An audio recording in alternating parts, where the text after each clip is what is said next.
Hey there, welcome to episode 12 of the Quaggling Sand audio program. I am your host, Dan Hugo, recording this on the early afternoon of the 30th of January, 2024. It is Tuesday. Picking up from our previous episode, re-entering Silicon Valley. This is sort of the part 2. In the intervening about 4 years, I lived in Phoenix. So the entering Silicon Valley brought us up to moving back to Phoenix, where I basically grew up. After many years, a storied career path through Silicon Valley from the time I graduated from college till the time I moved back home. This was just before the infamous 9/11, the events of September 11th, 2001. That made for an interesting time in Phoenix. I eventually decided to move back to Silicon Valley after a few years of not quite finding a good fit for my skills and background and so on. My time in Phoenix is probably worth an entire episode on its own. Not too dramatic, but the difference between Silicon Valley and Phoenix, and of course Silicon Valley and Phoenix and Las Vegas, is topics certainly for discussion. It would be interesting, of course, to have this discussion with some other people that have gone through something similar. Hopefully that will be on the radar moving forward. So we'll see. But in the meantime, I did lose most of my network when I departed the Silicon Valley area. This is possibly because I moved, but I think probably more because certainly it was possible to stay in touch with people remotely. There was no LinkedIn yet. That would come very soon after, 2003, I think it was. May of 2003, I think. So when I left Silicon Valley in 2001, it was actually August. And then I sort of stayed in touch with some people. Other people kind of faded away. But I think once September 11th took place and the world of like remote consulting and because, companies were not as eager to just spend money in general, there was a lot of caution and so on. So I think that was probably more of a factor. But being in Phoenix, I did lose a lot of my connection with my time in Silicon Valley. So when I decided to re-enter Silicon Valley, it was almost like starting over. It was like starting over with a couple of friends, right? So we'll see how that went. I began anew. So let's see our links, of course, the usual, my self-indulgent plug of sorts, buymeacoffee.com/DanHugo. I put all my links to projects and audio programs and more. I will say I have created a YouTube account, if for no other reason than the Google podcast distribution path is going away, if it hasn't already. And so I will move my one way of receiving these programs will be through YouTube podcasts, I guess, or YouTube audio or YouTube music or whatever they're calling it. There could be a video component. That would be interesting. I would really like to, like I said, have guests and talk about Quaggling Sand is more about stories. And by the way, Quaggling Sand, if you are new or haven't heard this already, is what, when I was about 4 years old, I think, I used to call the pins and needles that some people call the numbness in a hand or foot or other extremity that you get when circulation is returning. If you've perhaps been sitting on your hand or laying on your arm or whatever, it feels numb.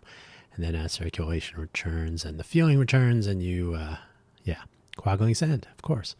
Ko-fi.com, ko-fi.com/DanHugo. I was looking at that yesterday about how I can use that channel as well. So basically these are additional ways to engage with you and potential participants in my projects, whether it's listening to audio programs, maybe watching or participating in live streaming or other such things. So we'll see where things go.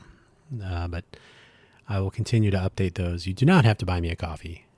Although if you do, all these projects are powered by coffee. So you can contribute to the bean supply if you like. No pressure.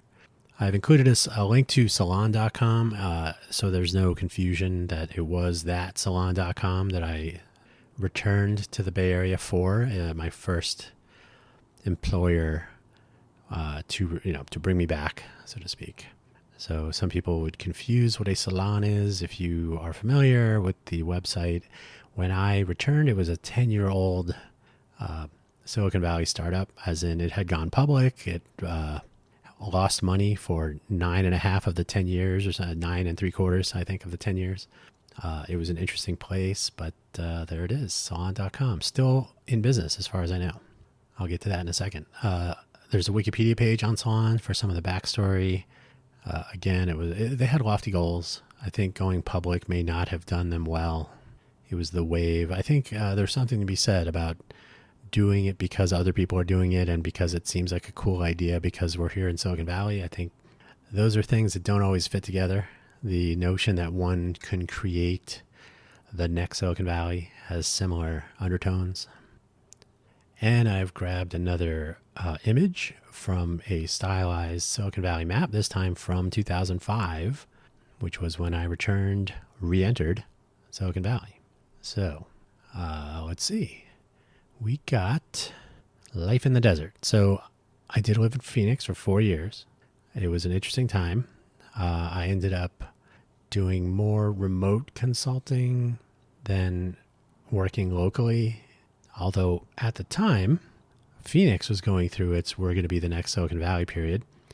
I did work for Intel Corporation as a external contractor.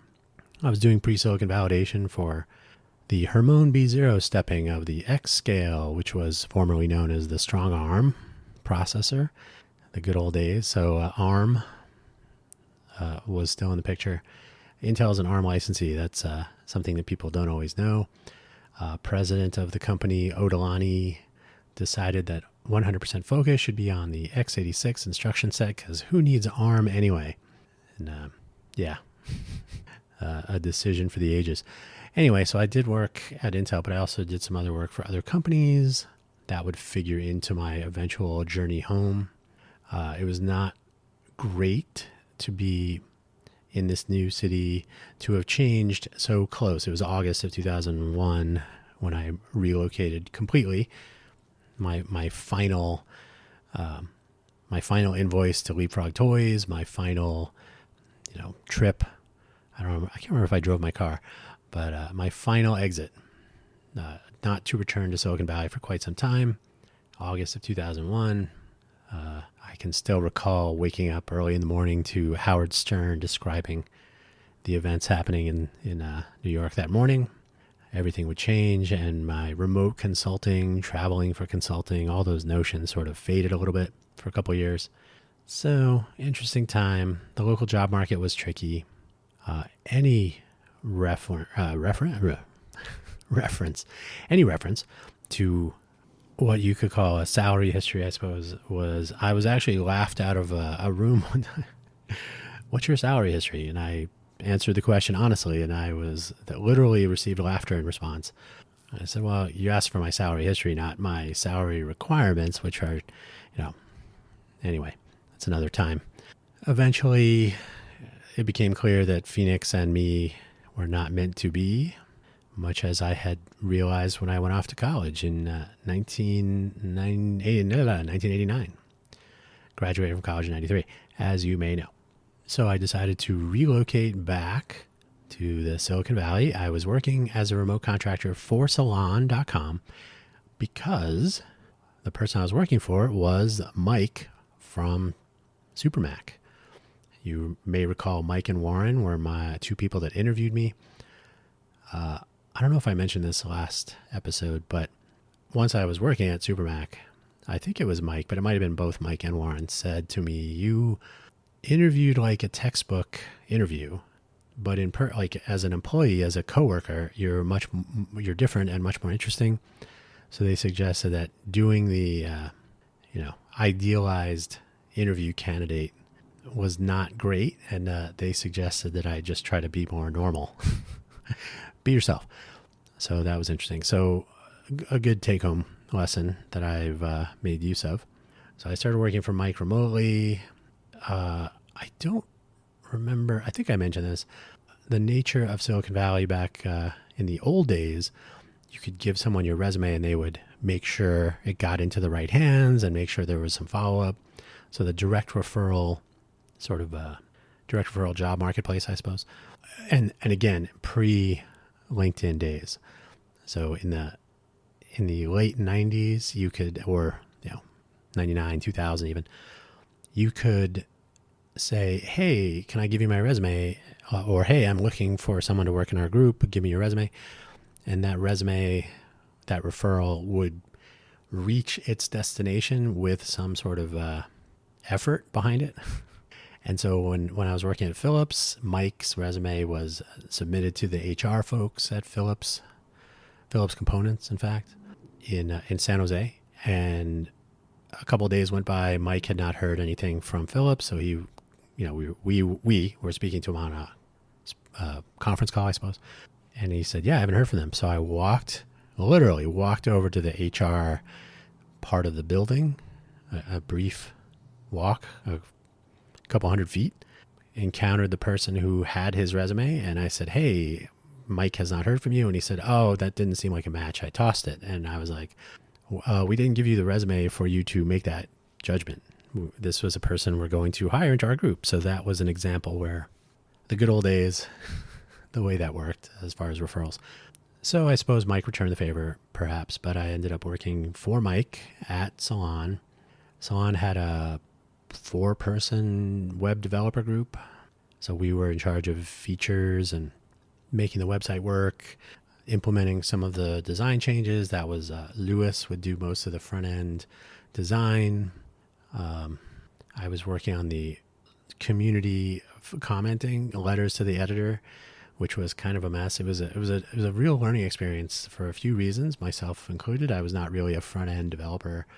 PHP, not my favorite. Kind of messy. Learned a lot of things. Salon as a public company, as a news publication of sorts, working in a office that was majority non-technical, purpose-driven, not tech-driven. It was the first time I worked at a .com. For all my travels, I mostly worked at hardware Netscape, not a hardware company, but not really a .com in that sense. So an interesting time. 10 years old at the time, like I said, so kind of an interesting place. I never met him in person, but that was my first encounter with the ideas of Cory Doctorow and Boing Boing. Cory was a contract writer for Salon. Every once in a while I would see his, not really contracts, but some sort of assignments that would come in on the, wait for it, fax machine at Salon. So a transitional period, to be sure. I would ride the train, the Caltrain. When I moved back to Sunnyvale, California, I moved back there because I was familiar with the area, fortuitous perhaps. I moved to a duplex. It was literally the back of the duplex, backyard, I guess, was the easement fence for the train tracks of the Caltrain. So it would take me, a minute or two to walk over to the Sunnyvale train station. I could climb aboard and take the train to the King Street station in San Francisco, and then I would walk for about 30 or 45 minutes, something like that, depending on which way I walked, to the Salon offices in the Rincon Center on Mission, near the what was it called? It was near the Bay. I can't remember the name of that sort of shopping center thing. The Chart House? No, I can't remember what it was called. But anyway, so it was right near the Bay Bridge. It was under the Bay Bridge, I should say.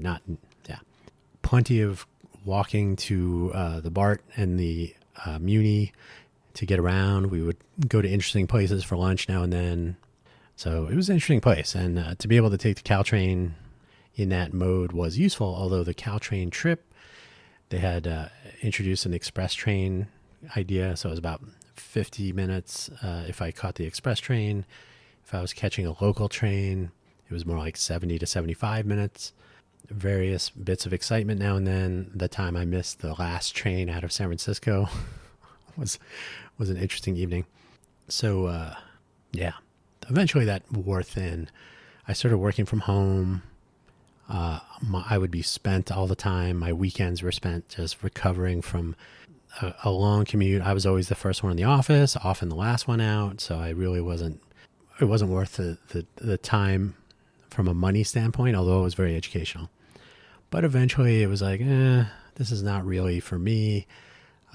Literally a Jerry Maguire style memo about how they really didn't need to have software development happening in a place like Salon. They were really, I think I said, the New York Times doesn't invent printing presses, or didn't necessarily. It might have, but they don't maintain printing presses. They have other people do that, right? They're in the business of publishing content, not printing ink on paper. Nor should anyone be nowadays, really, when you think about it.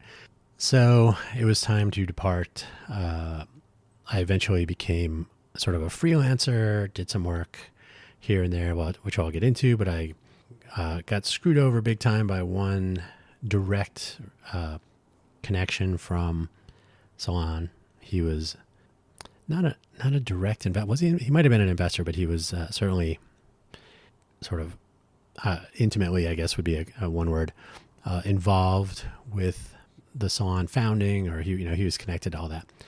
And then another friend of his who kind of disappeared. I will say that his house started slipping off of a hill in Berkeley. So I can't say that he was not distracted by things like this.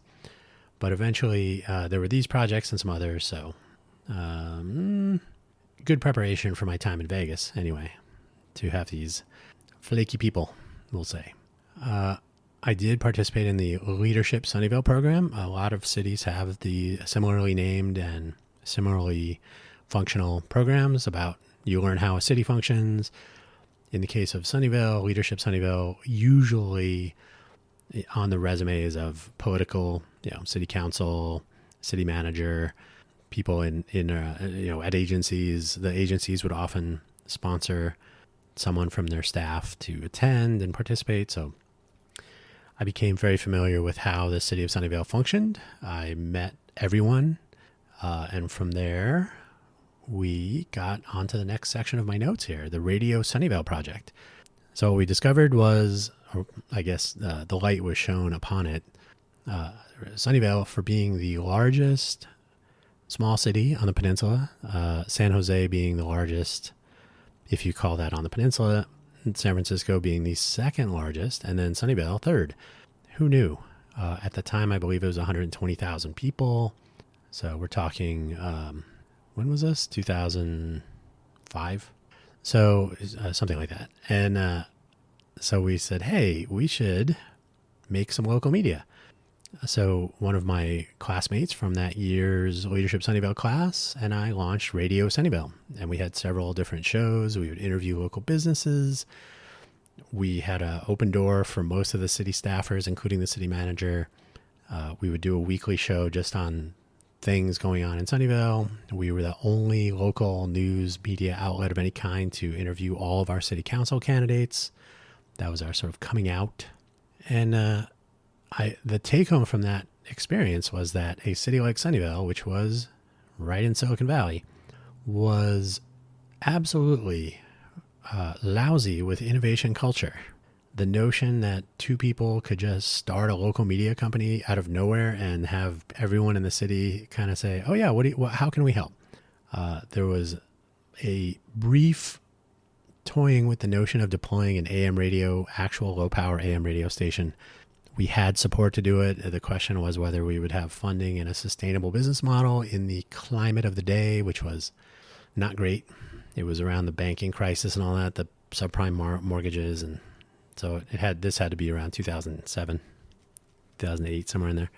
And that was basically the news of the day was, I need to save my money. And paying advertisers was not really viable and so on. So even though we had the moral support and even some infrastructure support, willingness to cooperate, brand recognition, everything was very positive except for the risk of any sort of, cash investment of any kind, including deploying radio stations and so on.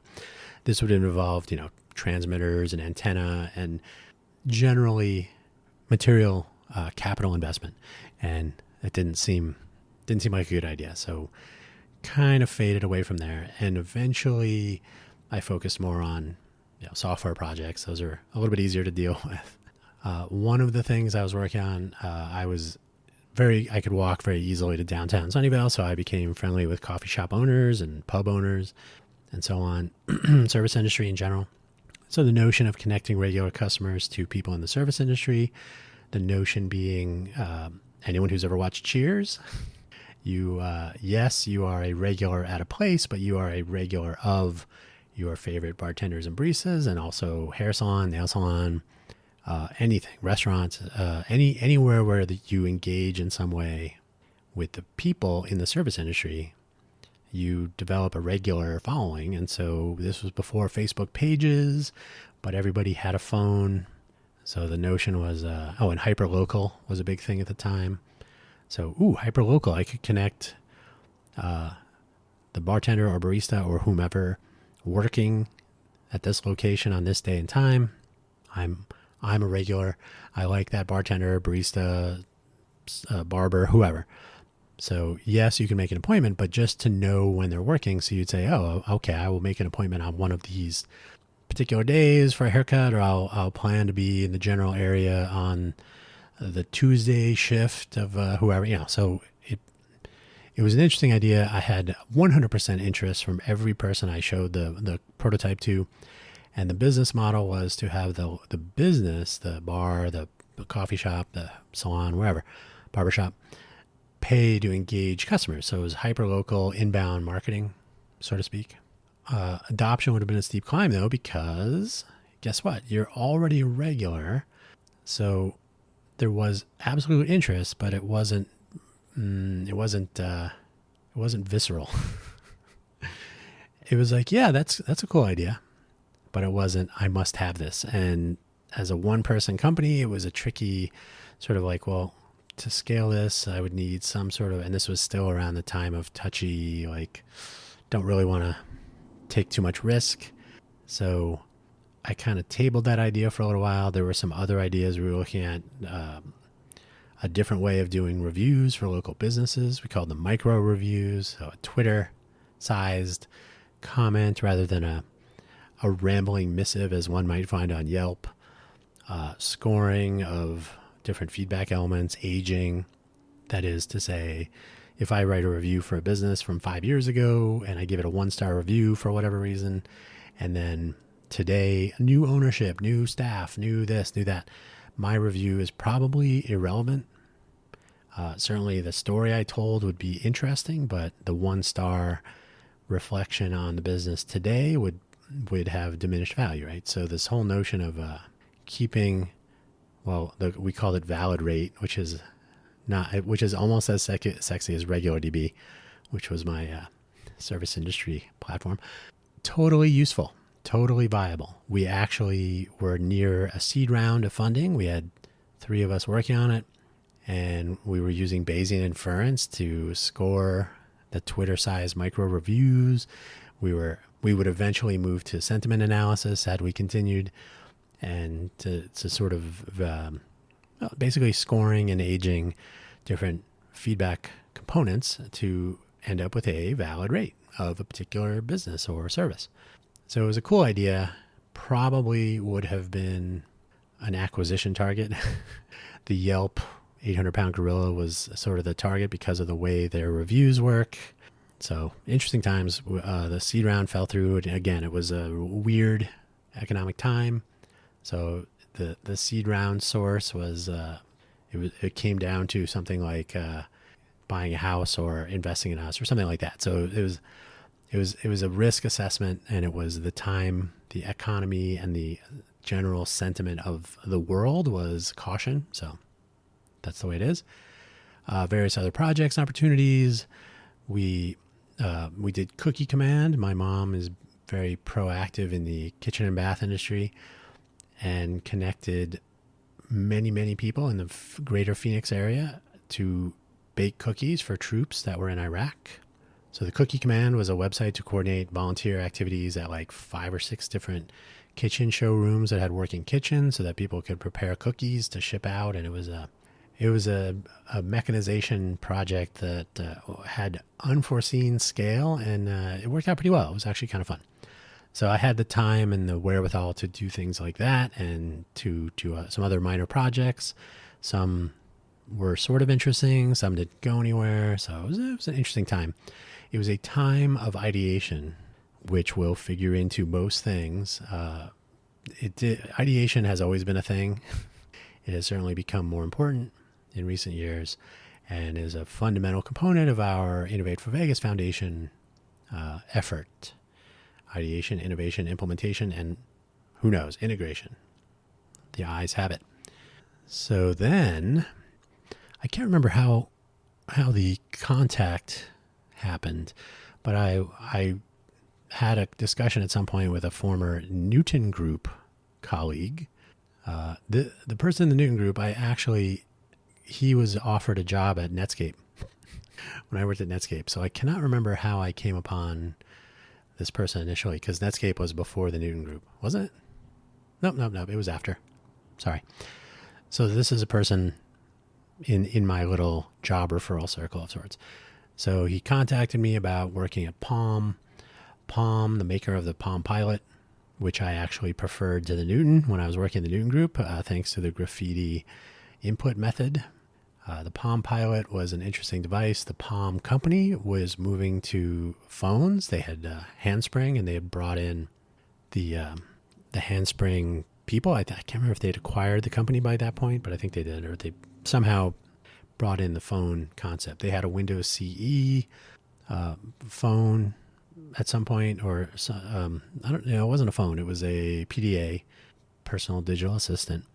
And I think there was this notion of making a Windows CE phone of some sort, but then there was a unlabeled building, the flip-up buildings in the business park areas of Sunnyvale. There were many. And so we were in a nondescript little building away from the main campus. The Palm campus, by the way, used to be Philips Components. So, small world. So when Philips moved to Sunnyvale, they moved into this campus. Then Philips Components sort of broke up. Philips Semiconductor, Philips Components, they all sort of dissociated and reorganized and so on. So the Palm building was the former Philips building, which who knows what it was before that. So the Palm building with the Palm logo and the Palm engineering and all that was over there. And we were across, I can't remember the name of the street. We were across the street in a little nondescript building, the Skunk Works of sorts, working on this brand new Palm Pre, which was a very cool Linux-based device. Met a lot of interesting people with whom I am still in contact today. Had lunch with the VP, and I was on the team working on the Hail Mary Pre project. This was going to be a make or break for the company. They had a partnership with Sprint, for better or worse. Apple had, of course, partnered up with AT&T. So Sprint, they probably should have partnered with T-Mobile. Things would have gone very differently. So there you go. So I was working for Palm. I would work 30 consecutive days of my first 30 days at the company. It was grueling. There was a ton of work to do. There were nonstop issues and I would say problems, but you're developing a new thing. So these are just challenges to overcome. I got absolute education, a ton of education, in fact, packed into, it was almost a year, I think. I mean, that project, I worked on the follow-on after that, but the Palm Pre project, when I started, I want to say we shipped it 8 or 9 months later. Very educational. Learned a ton about how cell phones work, about how systems work, integration, embedded sort of Linux, just a host of things. My first exposure to BitBake and Yocto images and all sorts of good fun. So made an interesting discovery about how our Flash vendor products were not necessarily great. So that was a last minute fire drill of sorts. They did not survive, obviously. Palm would later, after I departed, Palm would be acquired by LG, I think. Did HP maybe first and then LG or something like that. The WebOS, I think, is now found in LG smart TVs. It was a cool idea. It's something probably to revisit someday in the face of Apple and Google both failing the world in their impoopification, which we've talked about, or I've talked about on my other programs. So it was an interesting time, definitely educational, definitely probably one of the high points of my return, my reentry into the Silicon Valley fray. Although all these really, even though my conclusion will suggest otherwise, generally speaking, I did have very educational experiences, not only to add to the resume, but to add to my skill set, my familiarity, my personal growth. So I left Palm. The company culture was getting weird, I know, in a brief window of time. Sort of a, okay, you did that one good thing, but what have you done for me lately kind of thing. So it just became untenable. For some reason, though, I got the call to join Jawbone, sometimes known prior as Aleph, A-L-I-P-H, but Jawbone, makers of the 3-microphone Bluetooth headset for mobile phones. They were branching out into the construction and creation of smart speakers, the Jambox, in fact. So I had a Jambox somewhere. I don't even know where it is anymore. The Jambox was a small Bluetooth speaker, very powerful to the ear. I think it was like 10 watts. Not going to be breaking any windows. But I sat right next to the DSP group, digital signal processing. At one point, one of the people in there said, "How come you're not in our group? Because you know all that, you know what Z transforms are and all." And I said, well, first of all, I was offered a job to be in the QA group, but I never do QA. Even when I'm in the QA group, I don't do QA. I do everything, right? It's a great nondescript job role.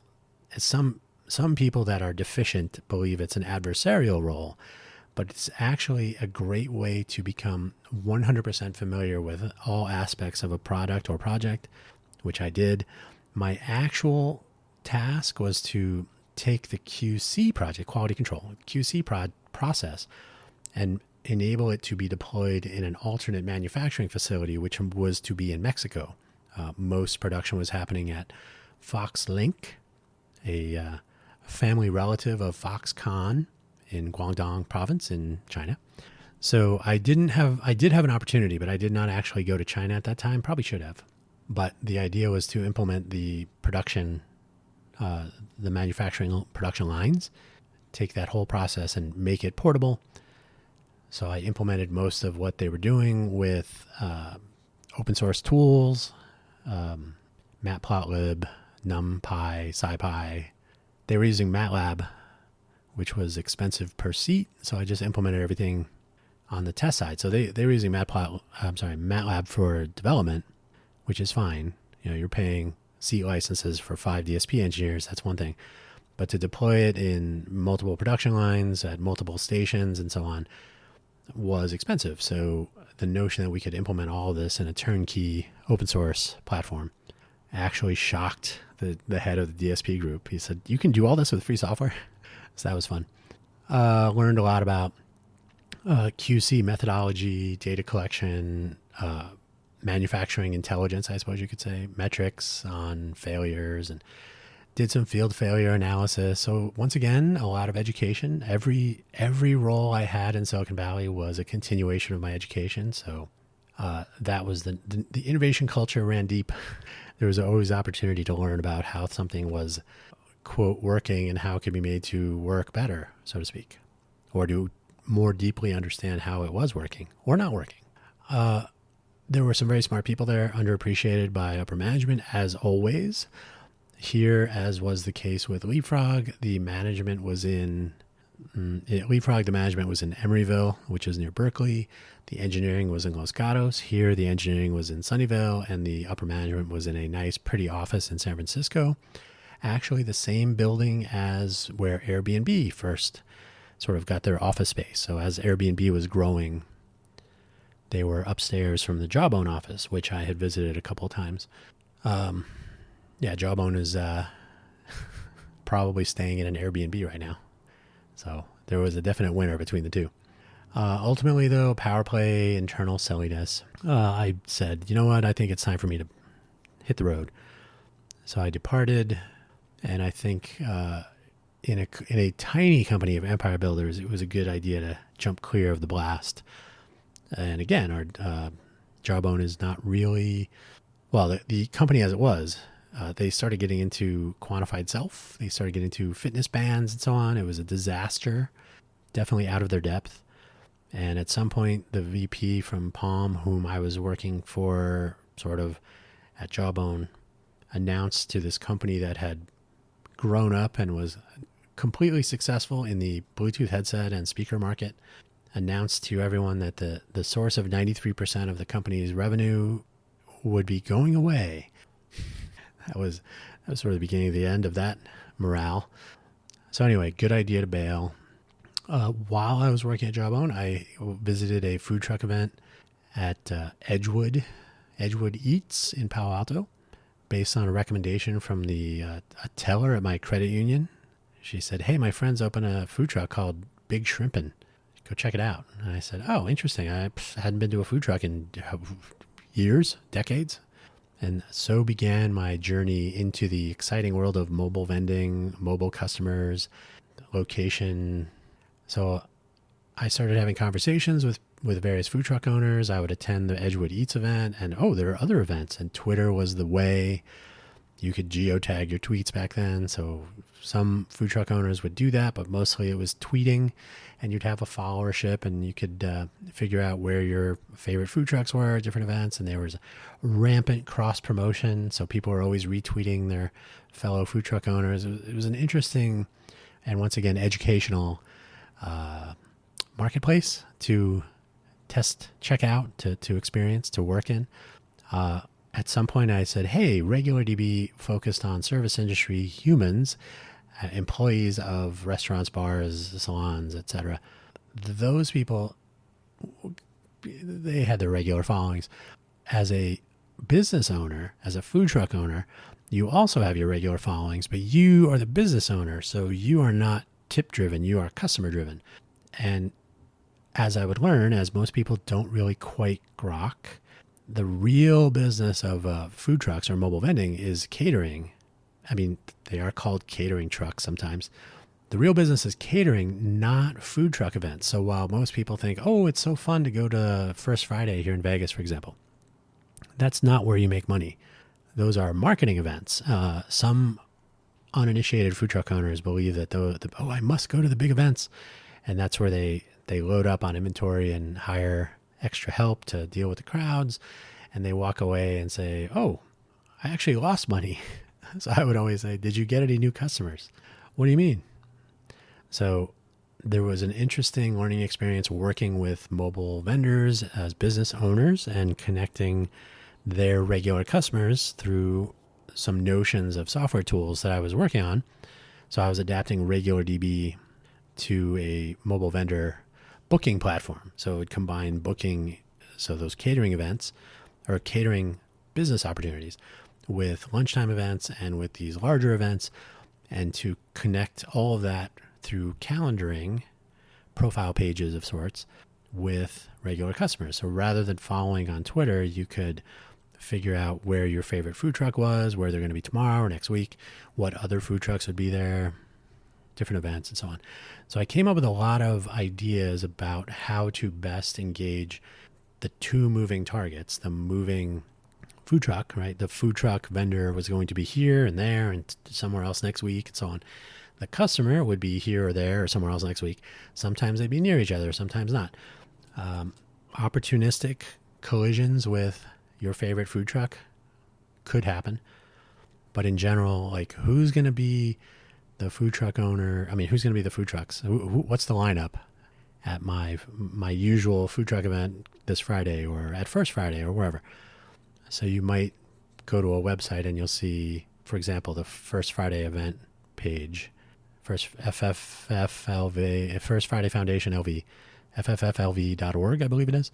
They advertise for musical performers, but then they only include and food trucks or and food. So I got into a little tussle with them at some point when we had our owners association here. I said, "Hey, how come you can't just mention the owners so that they get a little? They're paying you $400, right? So once you start to understand how the business works and where, I mean, restaurants are touchy anyway, they're very low margin. And once you realize that you don't even have the benefit of location awareness in the usual sense, it's a real challenge. So as an engineer, of course, engineers love a broken system. So it was an interesting learning experience here in Vegas. But there we had far more of a culture of innovation and more of a cohesion, the notion of co-opetition. So even though you were competing in some ways against your colleagues, everyone, with very few exceptions, was mutually supportive. They'd cross-promote each other, always talking each other up because they understood the value of building up a marketplace and being a good actor in that marketplace and getting new customers. And the more people that are excited by the mobile, portable variety and social activation that are associated with mobile vending, and in that case, food trucks, but in general, farmers markets, food trucks, non-food vendors. So farmers markets will tend to have products and other things in tents or booths. So all of these things are interesting to activate areas that normally don't have these businesses or to bring variety. So there's a lot of subtle education to be had with this participation. Indeed, I worked on 7 different food trucks, and I was an organizer of events. I spoke in front of city council meetings to lobby for changes, which did happen for the benefit not only of the vendors in our association, but their customers. Very, very educational once again. And I spoke in front of some law schools about mobile business regulation. So small, barely heard of law institutions at Stanford, Berkeley, and USF. So yeah, good times. Learned about the N-sided marketplace, customers, vendors, venues, organizers, all these different people trying to figure out how to take money from mobile vendors. Local governments, like I said, the data, how to deal with the data associated with all these things. Just a ton of stuff. And then when we retried it here in the Vegas area, we being me mostly, a completely different education that I've talked about a little bit in a different episode of a different program, but one that I can talk about again at some point. All of this would come crashing down when my home caught on fire on the early morning of April 8th, 2013. It was an interesting day. I had been out late with a friend of mine who was going through some relationship difficulties. I arrived home a little bit after midnight, sat on my couch, fully clothed, which would be convenient later, not long later, about an hour and a half later. Luckily, I had my phone near me, but it had fallen on the floor. Woken up to some noise, banging on windows and yelling. Eventually, I would depart, never to return to that building. The firefighters did find my phone and gave it to me. That was convenient. And my car was not affected, so I did have a vehicle. But it was an interesting time, a definite change to be spontaneously homeless.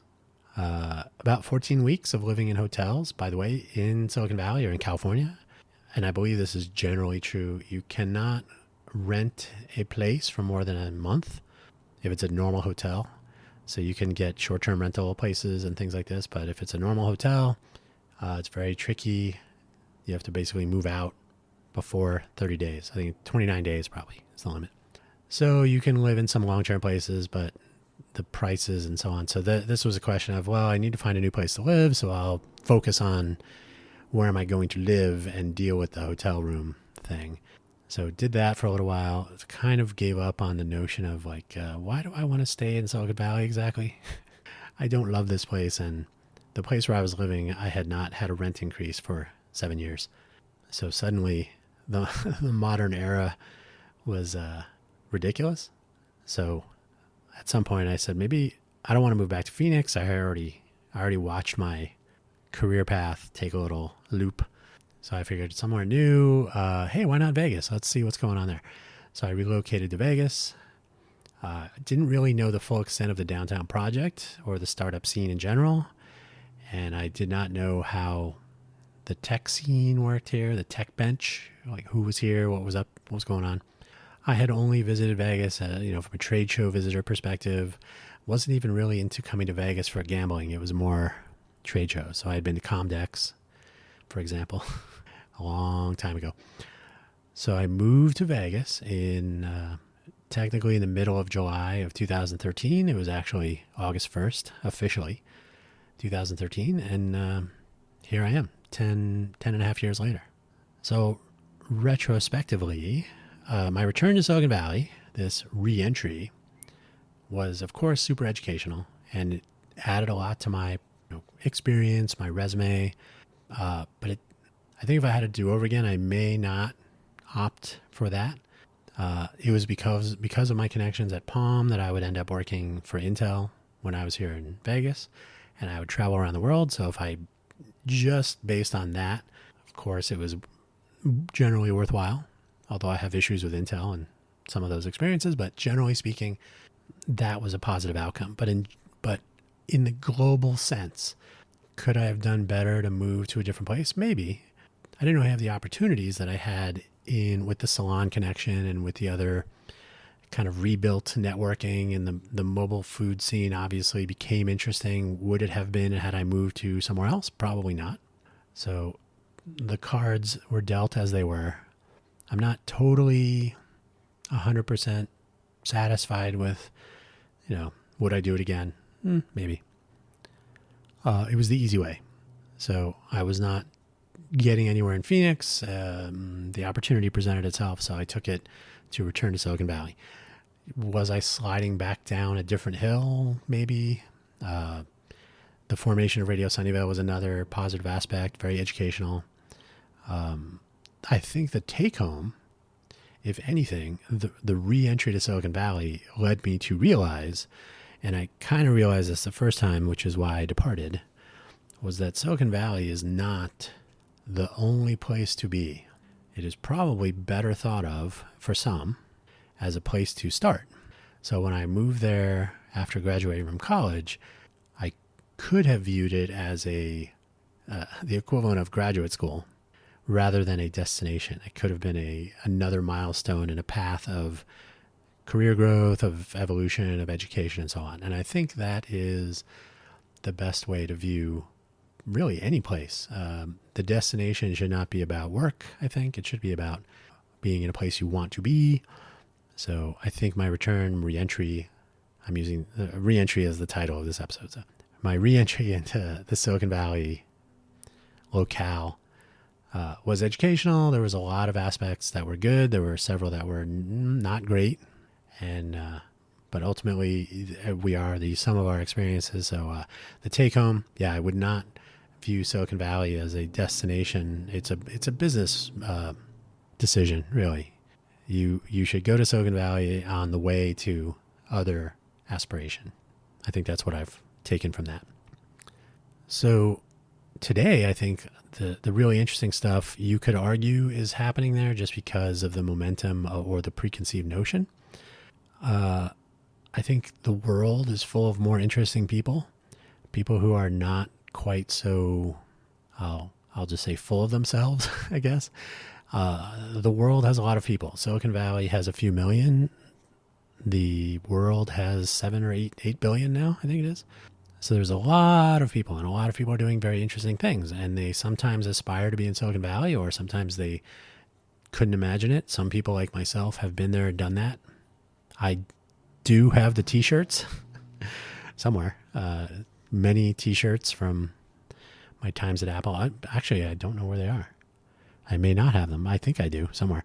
So yeah, I think the take home from my re-entry into Silicon Valley, and in many ways my first entry into Silicon Valley, are that Silicon Valley as an idea would be hard to replicate, to instantiate, to implement anywhere because of a convergence of different factors.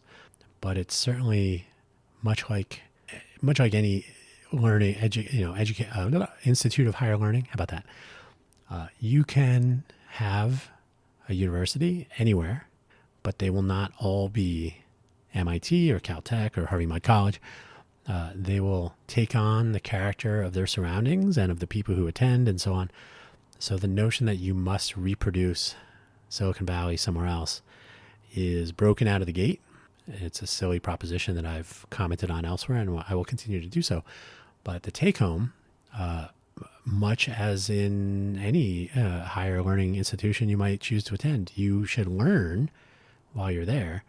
Take what you learn and go somewhere you want to be and let your ideas fly. So that's my personal learning experience. Moving to Vegas was an interesting choice, of course. Would I do that again? Maybe, maybe not. Depending on the time of day, I've been asked that question, and my answer is more definitive, more decisive. But I will say that I'm still on the fence. I often tell people I'm still here, so that must mean something. Not as pessimistic as some people believe. More honest, more realistic, but there are certainly many problems here. Would I say that Silicon Valley is the place to be? No. Would I return to Silicon Valley? No. Would I ever re-enter Silicon Valley again? No. Would I go there to visit? Sure. Would I collaborate with people in Silicon Valley? Maybe, probably. But would I pin my hopes to Sand Hill Road or a Silicon Valley investment? No. Would I accept an investment with strings attached to relocate? No. So I think the notion of Silicon Valley needs to be put into perspective. I think the future is much more broadly deployed in different places with far more interested and interesting people than could be found in the confines of the Bay Area. So there you go. That was my re-entry into Silicon Valley. On that note, I would thank you for listening to this part 2 about my entry and re-entry into the Silicon Valley. Interesting place, interesting times, very educational. The future is ahead, not behind, and that's where I'm headed. Perhaps you will join me. Don't forget, buymeacoffee.com/DanHugo is where I put the links to my various programs. I will broaden the deployment information for my different program episodes. Presently, Spotify for podcasters provides a place to link to alternate feed locations like Amazon Music and Google Podcasts and so on. Google Podcasts is going away. I don't think I put this program on Amazon Music, but I will. 2 of my programs, Let's Innovate for Vegas and Cafe Genius Impresarios, are on Amazon Music, for example. These will be secondary channels, the primary launching any day now. I do have 4 different programs to do this for. So I would like to host these pieces of content authoritatively in a self-hosted, self-published scheme so that you can always find all the show notes and not having to be cut for length, not distributed in an RSS feed and then displayed in a ridiculous manner on Spotify or whatever. So show description, links, and so on in notes are useful on these secondary channels, but really you should be able to find all the content I'm working on. And then, hint, find content of other people in the greater Vegas area or in the entrepreneurial innovation ecosystem or so on. So tons of things going on. Stay tuned, for more. buymeacoffee.com/DanHugo. You don't have to buy me a coffee, but if you do, I will spend money on coffee. Thank you so much for listening. Take it easy.